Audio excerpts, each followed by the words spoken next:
মুসলমানদের উপর দুই রকমের সন্ত্রাসী তৎপরতা চালাইলে জিহাদ ফরজ হয়। একটা হলো অস্ত্র সন্ত্রাস, আর একটা হলো তথ্য সন্ত্রাস।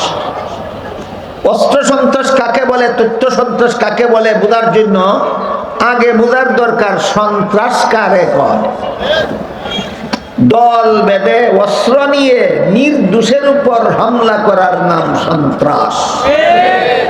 দল বেঁধে অস্ত্র নিয়ে নির্দোষের উপর হামলা করার নাম সন্ত্রাস। একা একা কেউ সন্ত্রাসী হতে পারে না। আপনারা এখানে একা বসেননি, দল বেঁধে বসেছেন। আপনারা সন্ত্রাসী নন কেন? অস্ত্র নিয়ে আসেননি, এই জন্য আপনারা সন্ত্রাসী না। আবার পুলিশ দল বেঁধে রাইফেল নিয়ে চোর ডাকাত ধরতে যায়, এরা সন্ত্রাসী নয় কেন? দলও আছে, অস্ত্র আছে, সন্ত্রাসী নয় কেন? নির্দোষের উপর হামলা নয়, দোষীর উপর হামলা করেছে। একা সন্ত্রাসী হয় না, দল বেঁধেও অস্ত্র ছাড়া সন্ত্রাসী হয় না। দল বেঁধে অস্ত্র নিয়েও নির্দোষের উপর হামলা না করা পর্যন্ত সন্ত্রাস হয় না। সন্ত্রাসের ডেফিনেশন হইল দল বেঁধে অস্ত্র নিয়ে নির্দোষের উপর হামলা করার নাম সন্ত্রাস। এই হামলাটা যদি ডাইরেক্ট মুসলমানের শরীরের উপর হয়, এটার নাম অস্ত্র সন্ত্রাস।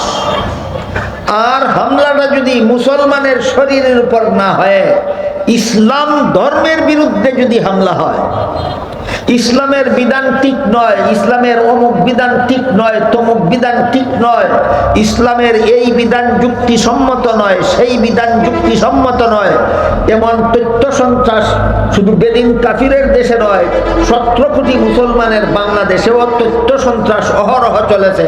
ইসলামের অমুক বিধান যুক্তিসম্মত নয়, তমুক বিধান যুক্তিসম্মত নয়, এটার নাম তথ্য সন্ত্রাস। অস্ত্র সন্ত্রাসীদের বিরুদ্ধে জিহাদ করা মুসলমান সরকারের উপর ফরজ, তথ্য সন্ত্রাসীদের বিরুদ্ধে জিহাদ করাও মুসলমান সরকারের উপর ফরজ। তথ্য সন্ত্রাসের বিবরণ দিয়ে আমি সারা রাতে আপনাদেরকে শেষ করতে পারবো না। এক দুইটা উদাহরণ দিচ্ছি, শুনুন। আল্লাহ পাক রব্বুল আলামিন পবিত্র কোরআনের সূরা নিসার 11 নম্বর আয়াতে বলেছেন, ওয়ালিজ যাকারি মিসলু হাজ্জিল উনসায়াইন। এর অর্থ হলো পিতামাতা মারা গেলে পিতামাতার ত্যায্য সম্পদে ছেলে পাবে 2 অংশ, মেয়ে পাবে 1 অংশ। ইসলামের এই বিধানটা কি আপনারা আরো কখনো শুনেছেন? শুনেন নাই? তাহলে এই ছেলে পাবে 2 অংশ, মেয়ে পাবে 1 অংশ, এটা ইসলামের একটা বিধান আল্লাহ কোরআনে পরিষ্কার ভাষায় বর্ণনা করে দিয়েছে। এবার বলুন, বাংলাদেশে এমন কিছু জ্ঞান পাপী পাওয়া যায় কিনা যারা বলে আমরা নারী পুরুষের সমান, আমরা যেহেতু নারী পুরুষের সমান অধিকার চাই, তাই ছেলেকে যা দেওয়া হবে মেয়েকে সমান দিতে হবে, মেয়েকে যা দেওয়া হবে ছেলেকে তার সমান দিতে হবে, যেহেতু আমরা সমান অধিকার চাই। এমন তথ্য সন্ত্রাস ইসলামের বিধানের বিরুদ্ধে বাংলাদেশে কোনো জ্ঞান পাপীরা চালায় কিনা? এটা কি সন্ত্রাস? এইটার নাম তথ্য সন্ত্রাস। এরকম তথ্য সন্ত্রাসীদের বিরুদ্ধেই হযরত আবু বকর সিদ্দিক রাদিয়াল্লাহু আনহু জিহাদের ঘোষণা করেছিলেন।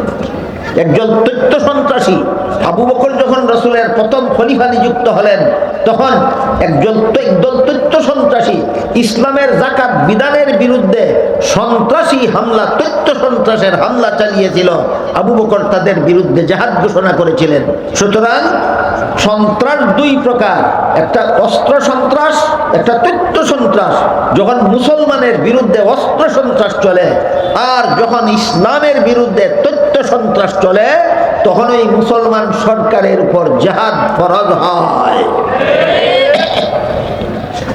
এখন কোন সরকার যদি ইসলামের বিরুদ্ধে তথ্য সন্ত্রাসীরা অবাধে তথ্য সন্ত্রাস চালায়, নিরীহ নির্দোষ মুসলমানের উপর অস্ত্র চালায়, গুলি করে, হত্যা করে, এরপরও যদি কোনো সরকার তাদের বিরুদ্ধে জিহাদের ব্যবস্থা না করে, তাহলে এই ফেরাউনের যেই পরিণতি হয়েছিল এই সমস্ত নব্য ফেরাউনদের সেই পরিণতি হতে বাধ্য।